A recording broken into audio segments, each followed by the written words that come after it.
For the benefit of the audience, who is very primed to hear about nuclear, because most of the people watching this understand that nuclear energy is really the only practical, really the only solution to climate change, if climate change is the problem that the scientists say. But it's also the only solution if there's no problem with climate change, because we need a lot of energy, we need it at a good price, and it's going to be nuclear. Would you say those two statements are true? Absolutely. I feel exactly the same way.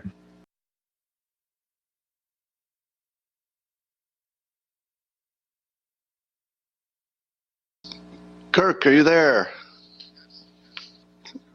I'm good. So glad to have you on here. My apologies. I've never used Periscope before, so I just turned on the app and I didn't know what else to do. Well, there you go. You figured it out. I would expect no less from somebody who is wait, don't tell me, nuclear and aerospace engineer and a thorium evangelist. Is that right? That's right. That's right. And the name of your company that you work for is, say the name of the company. FLiBe Energy. How do you spell that? FLiBe Energy. And you're a startup? Are you trying to create a thorium reactor that has never been created, right? Yes, we are a startup, and we are trying to create a thorium reactor that has never been created. For the benefit of the audience, who is very primed to hear about nuclear, because most of the people watching this understand that nuclear energy is really the only practical, really the only solution to climate change, if climate change is the problem that the scientists say. But it's also the only solution if there's no problem with climate change, because we need a lot of energy, we need it at a good price, and it's going to be nuclear. Would you say those two statements are true? Absolutely. I feel exactly the same way. But those of us who are non-technical, we get lost very easily in the nuclear world. And so I wanted to see if we could help break it down. I want to just give this little framework, and then I'm going to ask you some questions. Most of the people know there are 4 generations of nuclear technology, broadly speaking. The 4th generation isn't really up and running yet. It's more in the development. We'll talk more about that. Generation 3, there are 80-some plants in the world. Do I have that right? Generation 3 nuclear?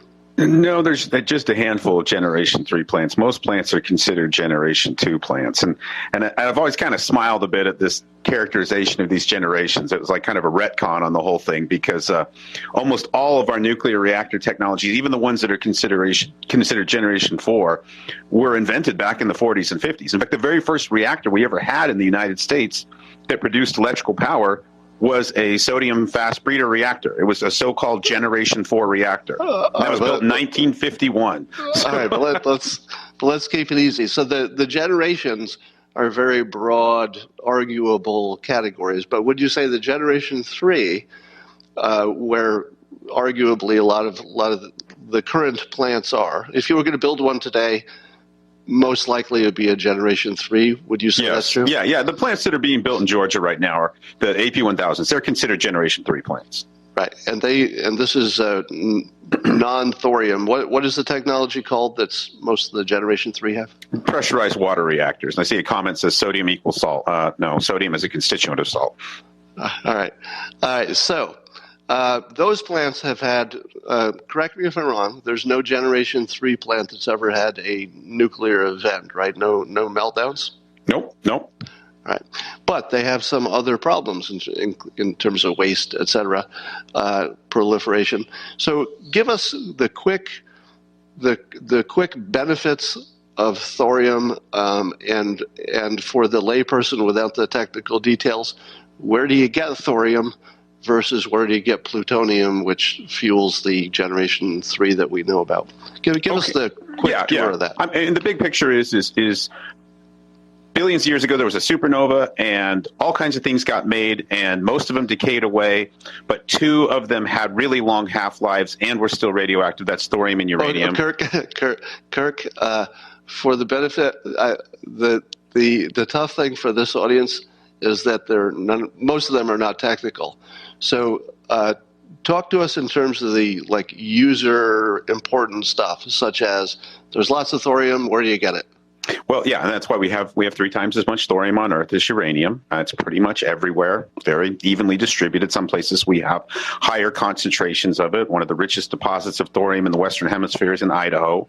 But it's not hard to get. It's in your front yard. It's in your backyard. It's in a scoop of dirt you go pick up. If you had a Geiger counter, you could detect it. It's not rare.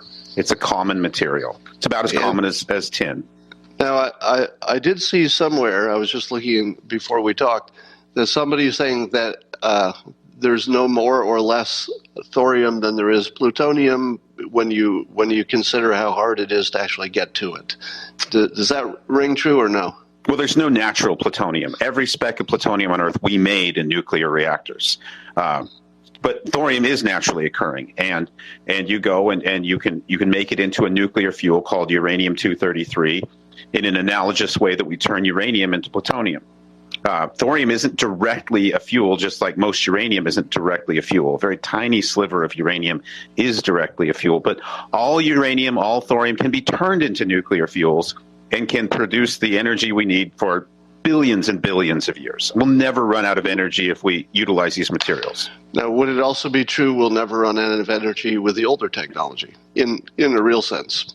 Well, with the way we use uranium today, we're only using about 0.5% of the energy content of the uranium. So we use uranium exceptionally and efficiently. If we used uranium efficiently, then yes, we'd never run out.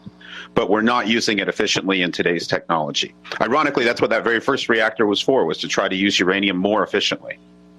But so there are people who think that plutonium could last us as long as we need, but maybe thorium would be a little easier to have enough. Is it really a problem that we'll run out of the fuel for any of these technologies? Is there really a problem that we'll run out? Well, we're using uranium inefficiently now. If we used uranium efficiently, then yes, it would last forever. Thorium would last forever. We'd never run out. The big question would be, what's going to be the basis of your nuclear fuel in the future? Is it going to be plutonium, or is it going to be, uranium-233? And there's a couple of technical reasons why it's harder to use uranium and plutonium in a reactor than it is to use thorium, and that has to do with whether it's a thermal reactor or a fast reactor. If you want to use uranium efficiently, it has to be a fast reactor. Now, when I do my 10 seconds of reading on thorium, the pros and the cons, in the cons are that we have built a number of the existing technologies, so we have a good idea how to do that. But there are only startups and sort of developmental people working on thorium, including yourself. Would you say that there's an extra engineering risk for thorium, or is it something that in the normal engineering course of things is quite solvable? It's quite solvable. It's very solvable. I've spent my entire career in technology development. I was at NASA my first 10 years of my career doing advanced propulsion development. So I've always been working on how to bring good things to life, how to bring new things out. And as I learned about this technology, I thought, my goodness, compared to what it's going to do, this is so doable. This is so tractable. There's very few things where you think this could actually power the entire world for billions of years. And it's not that hard to develop, guys. We can do it. So what are the obstacles to iterating, the normal iteration until you've got something you feel good about? What is slowing things down? What's stopping you from getting we're exceptionally funding constrained. Everything we've done has been privately funded until very recently when we won our very first DOE award. But, the amount of money that has gone into this since 1974 has been almost zero. So, don't be surprised when things don't happen when there's no resources to work on them. Now, originally, my understanding is that, was it back in decades ago, there was a contest between a thorium reactor and more traditional reactor, and the traditional reactor won for whatever reason. What's changed since then? So there was a point in which thorium was considered and rejected. What's changed? Oh, that's happened several times. What's happened since, the first time was in 1945. Right at the very end of World War II, you had reactor designers working on the idea of a thorium reactor. And they were told by General Gross, the Manhattan Project, stop doing that. We're focused on weapon material. Don't think about thorium. So they quit for a few years. And then a few years later, they kind of came back and they tried to pick up the thread again. And then again, they were told in the early 1950s, don't go after that. We need to focus on things that make weapons-grade materials. And so they put it down again, only to pick it up later. And then in the 70s, they were stopped again by saying, hey, you know, this other plutonium technology is more mature. We're going to put all resources on that. You can't have money to work on thorium. And they were shut down yet again. But in no case were they shut down for solid technical reasons. It was always something that is now obsolete. Like, we don't need weapons grade materials anymore. We haven't been making weapons grade materials in this country since, you know, the 80s. And so that's, you know, way in the rearview mirror. In fact, we're trying to get rid of weapons grade materials now, not make more of them. But it does matter that we have experience with one technology and less experience with other. How do we get as much experience, or at least iterate? Are you building test sites in the United States? That was what we'd like to do. We're not building it at the moment, but we'd like to. And do you have one out of the country anywhere? No, we don't have anything out of the country. There are 4 startups doing stuff like this. Thorium? There are other startups doing molten salt reactors, but there's no other startups doing molten salt reactors for the thorium fuel cycle. We're the only one.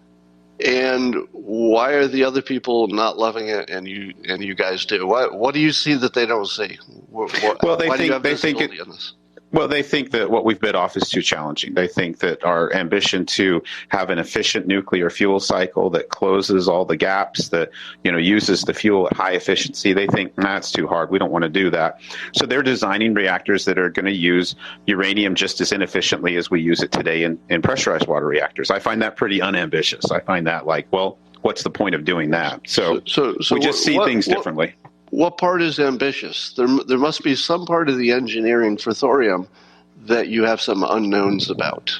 So we're taking on an entire nuclear fuel cycle in one machine. If you see a nuclear reactor today, you're actually seeing a very small part of its entire nuclear fuel cycle. It's just the part that takes the fuel and irradiates it, gets some heat, and then discharges it. There's a whole lot more on the front end and the back end. Our machine is actually going to take in this entire concept and internalize it into one unit, so that you'll feed it thorium and out will come out energy and fission products, and that'll be it. So can thorium be used at existing power plants? Is there a way to retrofit them or tack it on? It could, but it's not efficient. You wouldn't be able to get you wouldn't even be able to do as well with thorium as you're doing with uranium today with the pressurized water technology. It's been tried before. You know, there was the Indian plant point in New York actually began on a thorium uranium 235 core. So other places have tried it, but if you're not using, it's like putting diesel in a gas car. You know, you're going to go, wow, this is terrible fuel. Look how bad my car is running. And you're like, no, you put it in the wrong kind of car. I'm watching the comments, and people are getting a little lost in the technology. So let's see if we can take it up a level to something simpler and more accessible. Can you describe the engineering challenge with thorium in a way that the audience would understand? In other words, is there a specific thing you haven't done yet that you need to see if you can do? Is there any way to simplify what is it that you need to solve with thorium? Can you simplify that for us? I can try again. Think of it like digestion. You know, we need to build a digestive system for the reactor, a chemical processing system inside the reactor that handles the material at different stages, moves it from one part to the other, and makes sure everything's taken care of. All right, let me stop you there. Have you completely developed that on paper, but you need to build it in the real world?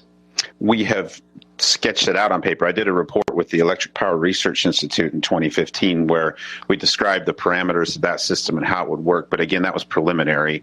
There are pieces that we need to do in the real world, and this contract that we got with the Department of Energy is to begin working on part of one of those pieces in conjunction with the... But let me say that again, because I need a specific answer to this.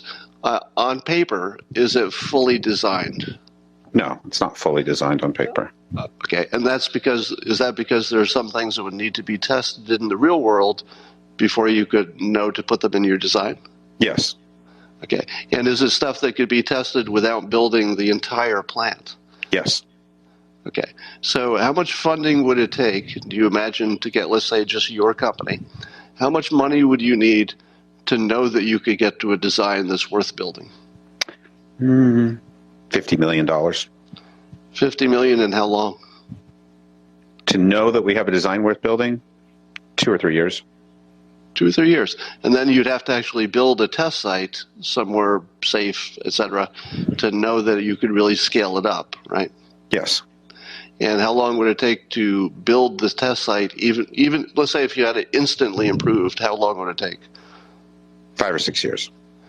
Yeah, but it might take 5 or 6 years to get it approved as well, wouldn't you say? That's a possibility, yes. Okay, so we're looking at a 10, 15-year best case to have a thorium reactor up and running. No, best case is better than that. You're talking more of a median case. Okay, so best case under 10? Yeah, best case 7, median 10, pessimistic 15. Would you ever be able to build one of these in the United States, or do you think it's so hard because of approvals, we would just have to find some other country to host this thing? No, it's quite the contrary. Right now, we can only build in the United States. Okay, that's good. And how would you handle, now, is it true that there's a uranium-233 that's generated by the thorium reaction, and you'd have to do something with that? Would that become a waste product, or do I not understand that? That's the fuel of the thorium reactor. Uranium-233 is generated from thorium, and that's what fissions and creates the energy. And the ideal of the reactor is that all of that uranium-233 is consumed in the system. It's not part of the waste. So your advantages are, well, what about proliferation? So can somebody turn anything that happens in the thorium reactor, can anybody turn that into a weapon with some extra processing? Well, any fissile material can theoretically be turned into a weapon. There are 3 fissile materials, uranium-235, plutonium-239, and uranium-233. 2 of those have been made into operational weapons. They tried to use uranium-233 in weapons. In fact, I wrote my master's thesis about the attempt to do that during the Manhattan Project. And they decided not to because of some very realistic problems with it, practical problems. It throws off a lot of radiation that makes it difficult to handle. Ironically, uranium-235 and plutonium-239 throw off very little radiation. You can hold them in your hands. People have this idea that they're deadly. They're really not. They're actually quite benign. But that was why uranium-233 was rejected as a weapons material. Now, we've had lots and lots and lots of countries that all could have done this over the last 80 years, and none of them did. Not because they're nice people or because they have altruistic motives, but because there are very real engineering problems with using uranium-233 for a weapon. Okay, and those problems sound like they're big enough that maybe if you were a nation state, you could figure it out with enough resources. But if you were ISIS and you were trying to make a bomb, it would be out of reach. Would that be fair to say? It would be absolutely impractical for any terrorist to attempt uranium. For one thing, the uranium-233 would be broadcasting its existence to anybody looking for it. Satellites could look down and go, yep, it's right there. You can't do that with plutonium or uranium-235. Now, I saw one mention of thorium that said that it would be potentially cheaper. Do you make that claim? Cheaper than the other older nuclear technologies? When you say thorium, remember, thorium's a material. It's how are you going to use it? It's like saying diesel is cheaper than gas. Well, it depends on what car I'm going to put it in. In the reactor, we want to put it in, yes, we believe it'll be much cheaper, but that is not a blanket statement. You can't say that across the board for all reactors. So you have a design that you think will be cheaper, independent of the... Well, not independent of, but that uses thorium. Okay. That uses thorium, yeah. But it's not. It needs thorium to be cheaper. But how much cheaper are we talking? Are we talking 10% cheaper or 90% cheaper in the best case scenario? Well, I like to use an analogy, Scott, that I think you might appreciate, having worked for the phone company. Well, you remember when we used to get charged by the minute for things, right? Right. Well, we don't get charged by the minute for things now. Is that because the phone companies are really nice people and decided to give us free stuff? It's because it's so cheap. Well, they've figured out other ways to monetize. You actually spend more on your phone now than you did back then, but you're happy because you're getting more stuff. We want to create a nuclear technology analogous to that, where electricity is not the primary economic product anymore. So we're doing other things. What would be the product? That's part of our business plan.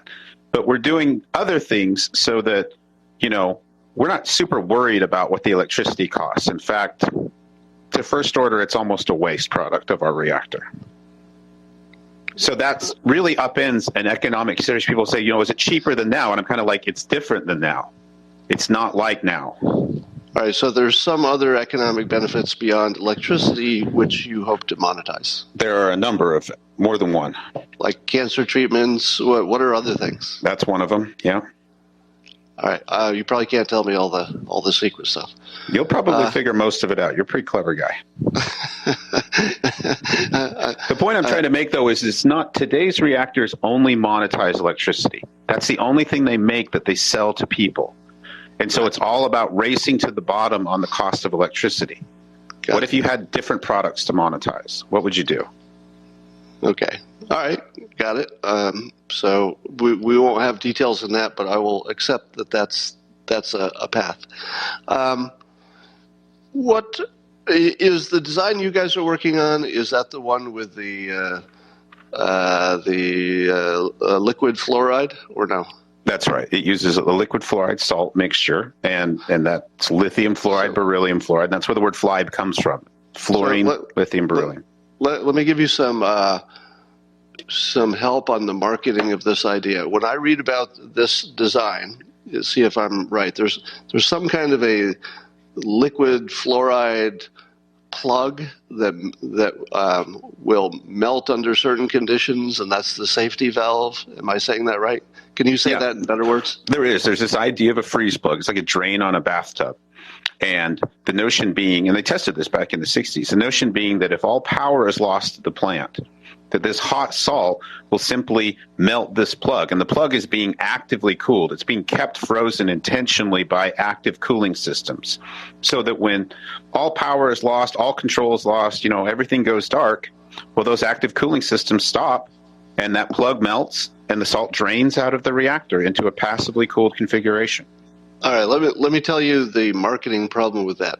I'm willing to accept that that's an easy to engineer, safe thing. I'm not going to complain about the actual safety of it. But when I hear it or read about it, and I hear, wait a minute, the thing that is keeping this nuclear plant from blowing up, or at least melting down under the worst case scenario, let's say it loses power, is that a plug has to melt. And as soon as I hear that, that sounds low tech. I'm thinking, wait a minute, a plug has to. Oh, I think we lost Kirk. A plug has to melt. That feels like not technically safe enough, even though it probably is. So just in terms of the way the public perceives it, the requirement that the only way you could protect something bad from happening is that a plug melts just immediately makes me go, whoa, whoa, whoa, do we really have a handle on this? Because waiting, if the only safety is something has to melt, maybe it's completely safe, but it just doesn't feel safe. It's got something about that plug melting thing that is more scary than it needs to be, just the way it sounds to human beings. Anyway, I think we lost Kirk, but I was getting ready to close out that conversation. So we've got these technologies that are brewing. $50 million per startup might get things going. So if anybody wants to follow Kirk, you could follow him at Kirk Sorensen, KirkSorensen. So don't put an O-N at the end. It's S-E-N at the end. Kirk Sorensen, at Kirk Sorensen. And you can check out his Twitter.